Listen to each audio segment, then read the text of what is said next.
Mwaswera bwino ndi nthawi ya nkhani mwatsatanetsatane ndipo mwendine Sarah Chilora koma poyamba nayi mitu yake. Kusamvana kumene kunalipo pakati pa madalaivala a galimoto zikuluzikulu ndi boma kwatha kutsatira zokambirana zimene zinalipo lero pakati pa mbali ziwirizi. Unduna wa zokopa alendo mdziko muno wapempha eni malo okopa alendo kuti alimbikitse ntchito zothandiza anthu amene azigulira malo amene akugwira ntchito zawo. Ndipo mu nkhani zina, sukulu ya ukachenjede ya Mzuni yapanga ubale ndi bungwe lothana ndi katangale komanso ziphuphu la Anti-Corruption Bureau. Tili ndi izi ndi zina zambiri, tiyeni tikhale limodzi.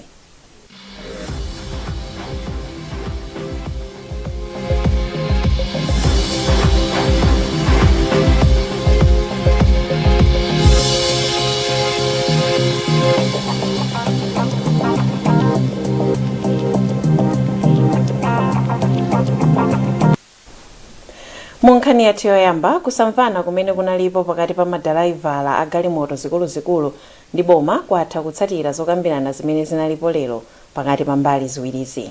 Kusamvanaku kwachititsa kuti mafuta a galimoto mdziko muno asowe kamba kuti madalaivala awa amakana kuyendetsa galimotozi. Tili ndi izi mu ripoti limene walemba Rebecca Chinjeka limene akuwerenga ndi Fale Banda.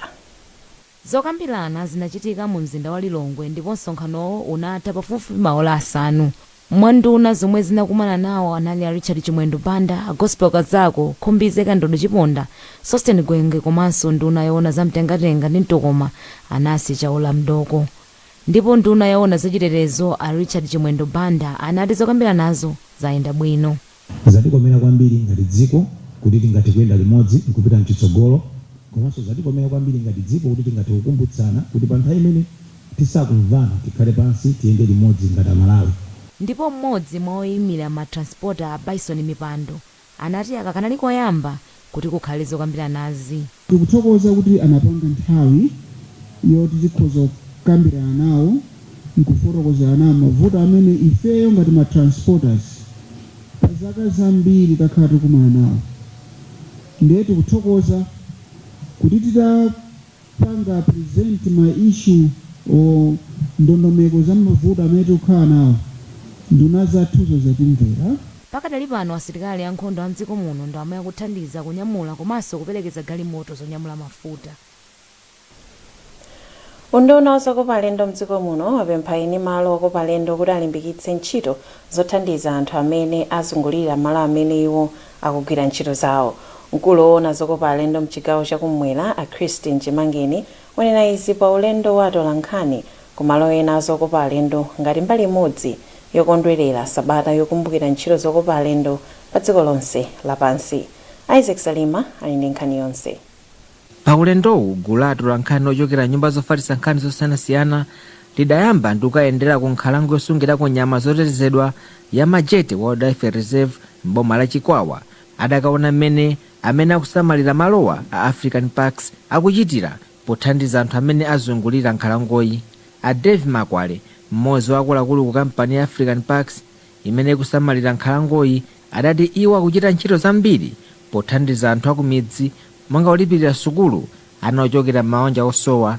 mwa chimodzi ndi malo amene tilili pano pawa. Malo tiwa ndi community campsite zinalimana kuti game capture camp koma ndi community campsite. Malo ano watu ndi malo ndi amayang'ana ndi anthu akumuzi chidapanga kuti ndalama zopezeka kunoko zipita kumuzi zikuchita project anthu akumuzi. Malo amene amayang'ana ndi gulu la anthu akumuzi mati Majete Wildlife Reserve Association. Ndalama zimene zimapezeka kuno zimapita ku account yawo kuti zipanda zitukuza anthu akumuzi. Chamba chimenecho chachiwiri Majete imalipira ana osiyanasiyana ana ovutika kuma secondary school komanso kuma university. Mauti panopa ndikane kuti mwachaka chino mwachitatu chaka chino tikulipira ana 100 aku secondary school komanso 13 aku university. Kuchoka apa Nkhaniwa adapita kumalo a Fisherman's Rest kumbame mu mzinda wa Blantyre kumenenso eni malowa akuchita mapolojekiti angapo opindulira anthu monga kumanga mijigo. Apita Mtenta ndi mkulu yoyang'anira ntchito za malowa. Ini ntchito yopereka madzi Nkhani kudzera mijigo imene timakonza mijigo komanso kuibwezeretsa zipangizo imene timapanga madera osozungulira kuno komanso yakhudzana madera onse a dziko la Malawi ngati kunsanje mpaka na ku Kalonga. timapita madera mmene tafunsidwa ndi unduna wa zamadzi. Koma vuto limene tinali pakati pano ndikunena kuti chifukwa tibe alendo amene amathandizira, amene akagona malo athu ndikudya malo athu, amathandizira pa chuma chimene timathandiza maprojektiwa, kusapezeka kwawo kwatibweretsa mbuyo. Ona mkuloona zokopa alendo mchigawo chakumwera a Christine Chimangeni apempha kampani komanso mabungwe amene akuchita ntchito zokopa alendo kuti adzigwira ntchito zawo mothandizanso anthu amene awadzungulira ndi cholinga kuti adzikhala ndi umwini wa malowa. Ndeno tikunena kuti pamene ntchito za zokopa alendo zayambanso kuzitolera zakhala ngati zikuyambanso kubwerera mchimake, mutu kuthandizira kunena kuti pamene tikubwereranso mchimake muja tionetsetse kunena kuti ntchito zokopa alendozi zinyamule wina aliyense amene amathandizira ku ntchito zokopa alendo. Mutha kuvomerezana nane kunena kuti ntchito zokopa alendo imathandizanso kwambiri anthu midzi yomwe ili yoyandikana ndi malo azokopa alendo zosiyanasiyana amenenso nawo anakhudzidwa kwambiri ndi matenda azokopa matenda a coronavirus. Tsiku loona zokopa alendo pa dziko lonse lapansi akulikumbukira pamutu wakuti aliyense atenge mbali pofuna kukweza ntchito zokopa alendo. Apolisi ku Blantyre apempha mabungwe amene saboma kuti athandize kuchotsa ena omwe akungoyendayenda mu mzinda ndi matauni. Wachiwiri kwa commissioner wa polisi amenenso ndi officer in charge wa Blantyre Police a Lovemore Mwambuma anena izi lachisanu pamene anachititsa mkumano okhudza chitetezo. Thomas Kechere ali ndi zambiri mu ripotili. Wachiwiri kwa commissioner wa polisi a Lovemore Mwambuma ati apolisi paukha sangakwanitse kusamutsa ana omwe amangoyendayenda m'matauni. Ati ndizovuta kwa iwo kuti azingomanga anawa kamba kupezeka akungoyendayenda m'matauniwa. Amwabumba ati apolisi apitirira kumayendera m'madera osiyanasiyana komanso kugwira ntchito limodzi ndi anthu pothetsa umbanda ndi umbava. Tikuzindikira kuti pali vuto limene lokhudzana ndi ana amene akupezeka munsewu, koma vuto limeneli tikudziwanso kuti chimene chimapangisa anawa kuti akapezeke munsewu pali zinthu zosiyanasiyana zomwe zimakhudza mwina kumbali ya zachuma, zomwe zimakhudza mwina kumbali ya chikhalidwe, zomwe zimakhudza mwina kumbali ya kaganizidwe. Zimenezi ndi zoti mwina sizili pa mphamvu ya polisi kuti atha kuthandizirapo kuthetsa vuto limeneli. Mbali ya polisi yaikulu timayang'ana kumbali ya crime, umbava ndi umbanda kumene kuchitika muderamu, motero kuti timabweretsa njira zoti tithane ndi mavuto amene kudera kumeneko. Komano zimene zikupangisa kwenikweni kuti ana akapezeke kumeneko ndizofunika anthu ena. Mavuto achitetezo mu Blantyre muno alipo, koma sali mmene anthu ena kumafotokozera pa social media. Kuba kumachitika, kuberedwa kumachitika, anthu kumenyana amapanga, kuphana zikuchitika, anthu akugwirirana, koma pali milandu ina imene ikumapezeka ma social media yoti tikapanga follow ngati ifa police zimapezeka kuti ma incidents amene nkhani zimenezo sizinachitike. Posachedwa apa pakhala pakumveka malipoti okuti umbanda ndi umbava wakula kwambiri mtauni ya Blantyre zomwe apolisi atsutsa. Bungwe la Universal Health Coverage Coalition latulutsa ripoti la mmene zipatala zing'ono zikugwirira ntchito komanso mavuto amene amadza mankhwala akasowa mzipatalazi. Polankhula popereka ripoti ili mu mzinda wa Lilongwe, mmodzi mwa akuluakulu ku UHCC Thandi Mchiswe anati pakuyenera kukhala kalondolondo wa mankhwala mzipatala ngati njira imodzi yothetsera kuba kwa mankhwalawa mzipatalamu. Blessings Mpinganjira ali ndi zambiri mu ripotili. Popereka ripoti lachisanu mu mzinda wa Lilongwe, mmodzi mwa akuluakulu ku UHCC Thandi Mchiswe anati kafukufukuyu anapangidwa ngati njira imodzi yobweretsa njira zokhazikika zothetsera mavuto amene anthu amakumana nawo mzipatala. Iye anati pakufunika kalondolondo okwanira mzipatala zaboma ngati njira imodzi yothetsa mavuto akusowa kwa mankhwala komanso kuonjezera anthu ogwira ntchito mzipatalazi. Amene wasakupezeka choyamba chifukwa chonena kuti ku Central Medical Stores iko mankhwala ena samapezeka. Mwachitsanzo papita chaka tsopano mankhwala monga anjoka za mimba amene koperekedwa kwa azimayi oyembekezera asakulandira muzipatala zosiyanasiyana chifukwa chonena kuti mankhwala amene akugulidwa ku Central Medical Stores ndi amene saloyenera kwa azimayi oyembekezera. Mawu ake wa pampando wa komiti yoona za umoyo mnyumba ya malamulo wa Matthew Zungwale anati pakufunika kuti nthambi ya Central Medical Stores isinthe kagwiridwe kake ka ntchito kuti izitumikira anthu mokwanira. Iwo anati komiti iyi ikulingalira zokumana ndi akuluakulu a boma kuti akweze ndondomeko ya chuma yomwe imaperekedwa pogula mankhwala mzipatala. Fuko ameneyi walosera kuti mzipatala mwambiri makamaka zipatala za m'midzi ma health centers mulibe mankhwala iya mankhwala sakupezeka, komanso muzipatala zambiri mulibe anthu ogwira ntchito, muzipatala mwina muli munthu mmodzi yekha amene akupanga zina chilichonse. Zikusonyezanso kuti mankhwala akafika ku chipatala kumene sakusatiridwa bwino moti akumabedwa. Anthu ambiri akapita ku chipatala akungouzidwa kuti akagule mankhwala ku chipatala amene ku store chifukwa choti ku chipatala kuja kulibe mankhwala. UHCC ndi mgwirizano wa mabungwe osiyanasiyana omwe amamenyera ufulu wa anthu pa nkhani ya zaumoyo. Kafukufukuyu anachitidwa m'miyezi ya Januwale mpaka Juni chaka chino. Sukulu ya ukachenjede ya Mzuni yapanga ubale ndi bungwe lothana ndi mchitidwe wakatangale komanso ziphuphu la Anti-Corruption Bureau ACB, omwe cholinga chake ndikufuna kuti sukulu iwonjezere maphunziro ake pophatikiza phunziro lokhudza kupewa komanso kuthetsa katangale. Mgwirizanowo ukubwera pomwe mchitidwe wakatangale uli wokwera kwambiri mdziko muno. Feston Malekezo wadza ndi zambiri mu ripotili. Pamwambo wosanirana mgwirizanowo lachisanu wachiwiri kwa wachiwiri wa chancellor wa University ya Mzuzu awapulumuka Muluwafu anati akhala akulandira madandaulo kwa anthu olemba ntchito kuti ena mwa anthu amene akulembedwa ntchito pakadali pano akumakhala opanda mwambo makamaka pakasamalidwe kachuma.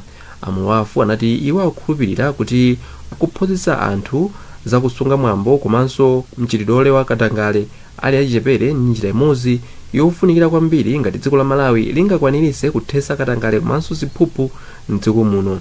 Iwo anati mgwirizano umene sukulu ya Mzuni komanso ACB wapanga uthandizanso kulimbikitsa ophunzira komanso ogwira ntchito pa sukuluyi kuti azikaneneza mchitidwe wakatangale umene ukuchitika pamalowa.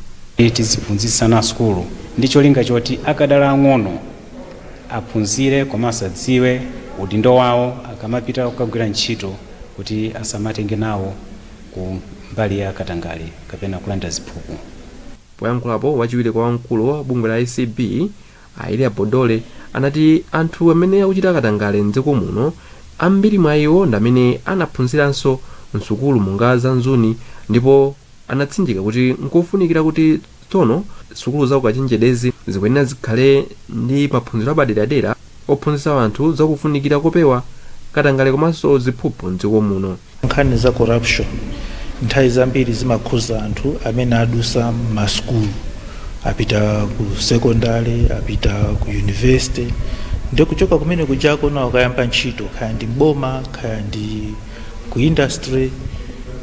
Ndi mgwirizano umene uwo tayikamo zinthu zonena kuti ngati university achite chani kuti no katangale achepe, kuti no anthu amene azidusa ku university akatuluka kumeneko akakhale anthu oti zakatangalezi si mbali yawo kwenikweni.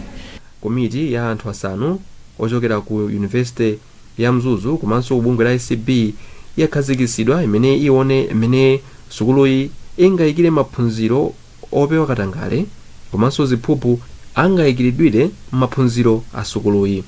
Pali chiyembekezo kuti ripoti yoyambirira ya ntchitoyi izaperekedwa mchaka cha 2022. Kumbukirani kuti mukuonera nkhani mwatsatanetsatane pano pa Kanema wa Times. Tipitirire kupatsirani nkhani izi tikatha kuonera izi.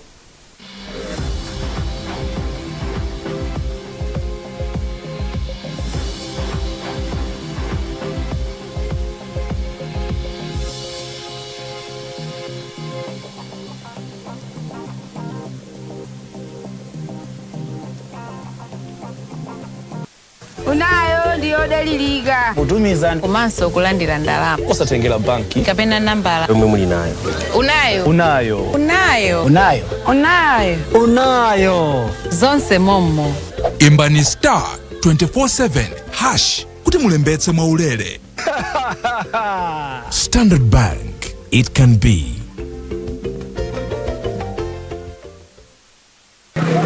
chikumbutso anatumidwa ndi mzake kuti akagule decoder komanso amakalipira subscription yake ku MadChoice. Kenaka anakumbukira kuti akhoza kugula decoder ndi kulipira subscription kusankhawekha kiyosiki ndipo palibenso chifukwa chopitira mtown. Ndipo sana sochere kapena kuvutika chifukwa panali pafupi ndi kwawo, komanso yosasowa chifukwa kiyosikiyo inali ya yero yolemba za Go TV. Kuno tikuthandizani ngati muli ku MadChoice konko. Ndimapereka maservice a Go TV ndi DSTV monga kugula decoder, kulipira subscription, kusinthanitsa decoder yonongeka, kugula zipangizo za decoder ndi zina zambiri. Makiyosikiwa akupezeka ku Blantyre, Pakhama, Chemusa, Kundilande, Old Peoples, Kulilongwe, Area 25, Nsungwi, Kaphiri, Area 23 Patank, ndipo kunzuzu moyandikana ndi msewu wa M1 ndi kunsika waukulu wa Nzuzu. DSTV ndi Go TV, sankhawekha.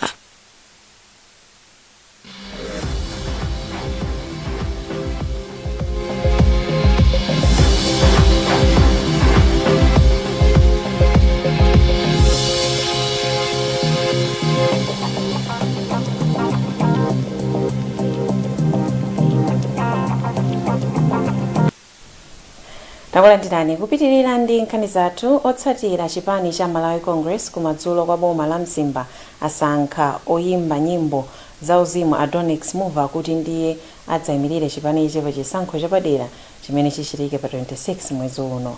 Amuva aposa amene adakhalapo mlembi wamkulu kundonaona kuti pasamakhale kusiyana pakati pa amayi ndi abambo a Mary Shawer pa chisankho chachipulula chimene chinachitika lachinayi. Koma anthu ena atsutsana ndi zotsatirazi ponena kuti akuluakulu a chipani ichi anali kale ndi munthu wawo. Sam Kalimera ali ndi zambiri mu ripotili. Anthu asanu ndomwe anapikisana pa chisankho chachipulula. Ena mwa iwo ndi a Ruben Ngwenya, Stonadi Sirumba komanso a Harold Muyava. Ngwenya anapeza mavoti 84, a Sirumba 54, pomwe Muyava analibe voti lililonse. Atabwerezanso chisankhochi, Amuva anapeza mavoti 167 ndipo Ashawa anapeza mavoti 107. Komano anthu ena omwe anabwera kudzavota anadandaula kunena kuti akuluakulu a chipanichi anali atapeza kale munthu yemwe amafuna kuti ayimire kuderali. Komano atayankhula ndi yemwe anatsogolera chisankhochi, a Ken Zikhale Ng'oma, anena kuti chisankhochi chayenda bwino mwamtendere komanso nchovomerezeka. Iwo anena kuti voto lokhalo lidaliro lina kuti chisankhochi chinatha mochedwa mpaka kufika ma 11 koloko usiku, ndipo anthu ena omwe amenera kuvota anabwerera ku nyumba zawo. Ngakhale kuti yankhula nawo amene apanga nawo mpikisano akulongotsolera kuti kunoko chisankho chayenda bwino. Koma ngati zikhale kuti panali mavuto ena ndemwina za constituency zimene ife zingatikhudze yayi ponga ife amendment za zisankho. Koma ndi mmene zinabwera pa ground aliyense wavomereza kuti zinthuzo zayenda mwabata ndi mtendere. Akuluakulu a chipani cha Malawi Congress akuyenera kupanga chiganizo ngati ndinkoyenera Amuva kuyimira chipanichi kapena kuti pakhale njira ina. Pakadali pano akuluakulu a chipani cha DPP akuyenera kupangisa chisankho chachipulula lachiwiri sabata amawa, pomwe anthu atatu aonetsa chidwi chodzayimirira chipanichi. Iwowa ndi a Bondera Nyirenda, a Wesley Kumwenda komanso a Emmanuel Siwande. Chipani cha UTM chapanga chiganizo choyimika phungu wakale wakuderali a Christopher Munyenyembe, pomwe chipani cha Peoples sichinabwere poyera ndi chiganizo. Bungwe loyendetsa chisankho mdziko muno la MEC lipangisa chisankho chapadera pa 26 Okutobala kumadzulo kwa boma la Mzimba, kumpoto cha kumadzulo kwa boma la Nkhotakota, komanso dera lapakati cha kumadzulo kwa boma la Dedza ndi ku wodi ya Chimwalire mboma la Baraka. Bungwe la Anti-Corruption Bureau lalamula unduna woona zamphamvu kuti uyambirenso ndondomeko yogula zipangizo zogwiritsa ntchito pa ntchito yolumikiza magetsi ku madera aku midzi ya Malawi Rural Electrification Program ya manambala achisanu ndi chinayi. Mukalata imene bungwe la ACB latulutsa lero imene wasayinira ndi ofalitsa nkhani ku bungweli Aigwita Ndala yati iwo adayimitsa ndondomekoyi kamba kamadandaula amene iwo adalandira okhudza nkhani zachinyengo zimene zidachitika pa ndondomekoyi. bungwe la International Labour Organization komanso bungwe la aphunzitsi la Teachers Union of Malawi achita mgwirizano umene uthandize kuthetsa mchitidwe ogwiritsa ntchito ana achichepere. Ntchitoyi ayigwira ndi ndalama pafupifupi 150 million. Blessings Mpinganjira walemba ripoti ili. Anso yati pakadali pano bwalo la milandu loona za ntchito lili ndi milandu pafupifupi 9,000 koma bwalo awo akumzuzu Lilongwe komanso Blantyre. Iwo anapempha bungwe loyimira anthu ogwira ntchito la Malawi Congress of Trade Unions MCTU kuti aziunika kaye nkhani zina zisanafike kumabwalowa. Tizimvetsetsa kuti kukambirana sinde kuti kugwirizana, kufunsidwa sinde kuti kuvomereza. Tizidziwa kuti nthawi zina titha kufunsidwa koma maganizo athu mwina nthawi zina sangatengedwe. Nde tizikhala oyembekezera kuti kukambirana sinde kuti nthawi zonse tikuyenera kugwirizana. Wapampando wa Human Rights Consultative Committee HRCC Robert Nkwezalamba anagwirizana nazo zimene bwaloli lanena. Iwo ati pakufunika kuti anthu aziwaphunzitsa bwino zotsatira ndondomeko ya nkhani asanapite nazo kumabwalowa. Cholinga chathu chinali kufuna kupereka danga kwa iwo okhudzidwa amene tinamva kuti anayankhulapo pa nkhani imeneyi, komanso amene timazati ndiofunika kuti akatiyankhula maganizo awo zitithandiza kuti ngati dziko tiganize bwanji pa nkhani imeneyi. Koma kwakulukulu ndi cholinga chonena kuti mfundo zimene zatuluka apa zitizike pamodzi ndi kukapereka kwa mtsogoleri wa dziko lino amene akuyenera kusayinira malamulo amenewo kuti ayambe kugwira ntchito kapena abwenze kuti akakonzese. Pakadali pano bungwe la HRCC lati boma likuyenera kuchititsa misonkhano yochuluka pa nkhani ya malamulo a ntchito. Bungwe la ICT Association of Malawi lapereka mphoto ku nthambi za boma ndi makampani amene achita bwino pogwiritsa ntchito ukadaulo wa luso la makompyuta mchaka cha 2021. Mphotozi azipereka mu mzinda wa Lilongwe pa chionetsero cha chaka cha ntchito za makompyuta. Mtsogoleri wa ICTAM Bramu Fudzulani wati izi zithandizira kulimbikitsa ntchito za ICT mdziko muno. Ndizofunikira kwambiri chifukwa chonena kuti nthawi zambiri Amalawi amadandaula kunena kuti mwina kapezedwe ka ma services osiyanasiyana kamakhala kovutirako. Ndiye tikukhulupirira kuti tikalimbikitsa makampaniwa kuti akugwira ntchito yabwino kwambiri pogwiritsa ntchito njira zamakono za ICT zithandizira kunena kuti enanso mu space imene akhale ndi chidwi chogwiritsa ntchito ICT pofuna kupititsa patsogolo miyoyo ya Malawi popereka ma services osiyanasiyana ngakhale boma limene. Clarence Gama ndi mkulu wa kampani ya Nico Technologies Limited imene yapambana pokhala kampani imene yachita bwino pogwiritsa ntchito makompyuta pothandiza makasitomala. Ifeyo chimene chikutanthauza kuti Nico Technologies ukadaulo umene takhala tikupanga pa nkhani ya makompyuta waonetsa kuti tikuthandiza Amalawi mdziko lino, Amalawi osiyanasiyana. Ndiye tili osangalala kwambiri chifukwa zatipasa mphamvu zokuti tilimbikire kupeza njira zina ndi zina zothandizira Amalawi kugwiritsa ntchito makina amene wa kompyuta. Mtolankhani mmodzi wamwalira pamene ena kuphatikizapo awiri ogwira ntchito ku Times avulala pa ngozi ya pansewu imene yachitika lachisanu ku Zalewa. Atolankhaniwa amapita ku Neno kumene amakagwira ntchito ku constituency ya Neno South amene phungu wake ndi Mark Katsonga Phiri. Mkulu wa MPC George Kasakula atsimikiza kuti mtolankhani wawo Phetembe amwalira pa ngoziyi. Ndipo mu nkhani ngati yomweyi thupi la malemu a Clement Chiwaya amene anali wachiwiri wakale wa sipikala ya nyumba ya malamulo aliyika m'manda mawa kwawo ku Mangochi.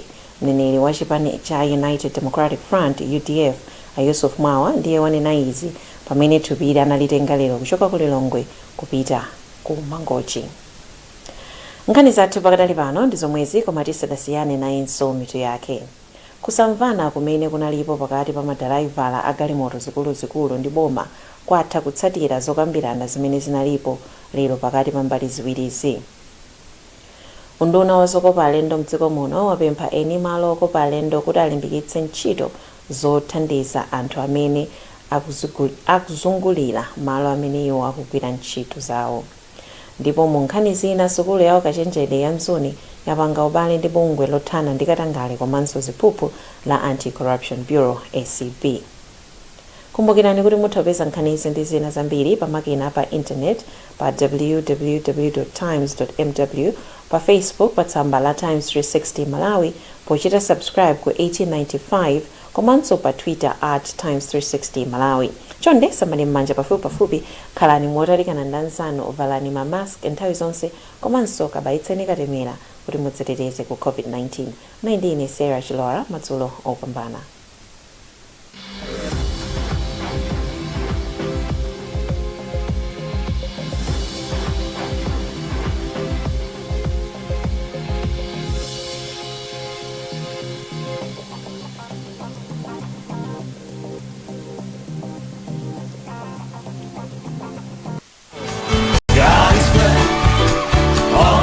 Live Malawi Festival ikubwera ku Blantyre kuyambira pa